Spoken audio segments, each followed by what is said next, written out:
Principal, Madame la députée de Tachereau. Quand un hôpital a l'autorisation de donner des services dans une autre langue que le français, ça ne lui donne pas le droit de devenir unilingue anglophone.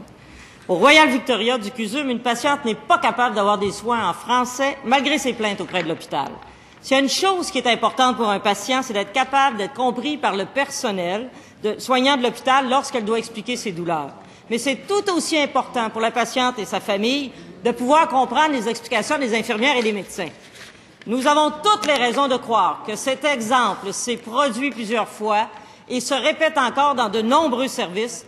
Pourquoi le ministre de la Santé tolère-t-il que les patients de l'hôpital Royal Victoria du CUSUM n'aient pas accès à des services en français? Comment et surtout quand va-t-il faire cesser cette situation qui est inacceptable pour les patients francophones de Montréal? Monsieur le ministre de la Santé. Monsieur le Président, je prends connaissance de ce que vient de dire la députée de Tachereau par rapport à l'utilisation de l'anglais uniquement dans les hôpitaux anglophones. On va prendre les informations, mais je peux vous assurer qu'il y a toujours moyen de contacter les gens en français. J'ai moi-même travaillé au Royal Victoria et au St. Mary's, et je peux vous dire que lorsque quelqu'un n'est pas capable de s'exprimer dans la langue dans la langue anglaise ou française, mais surtout dans la langue anglaise, à ce moment-là, il y a moyen d'avoir quelqu'un qui va être capable de lui donner des traitements dans sa langue, dont entre autres le français, d'autant plus qu'on est au Québec et c'est essentiel que les gens puissent être traités en français. On va prendre l'information et on va corriger la situation. Complémentaire, Madame la députée d'Hochelaga-Maisonneuve. Monsieur le Président, ce qui est scandaleux dans cette affaire-là, c'est que la famille doit pallier à la lacune en étant présente du matin au soir. Ils ont dû payer un préposé aux bénéficiaires privés de leur poche pour s'assurer que leur mère puisse se faire comprendre du personnel soignant. L'hôpital Royal Victoria était un établissement public. Les citoyens doivent payer de leur poche parce que l'hôpital n'est pas capable de leur fournir des services en français.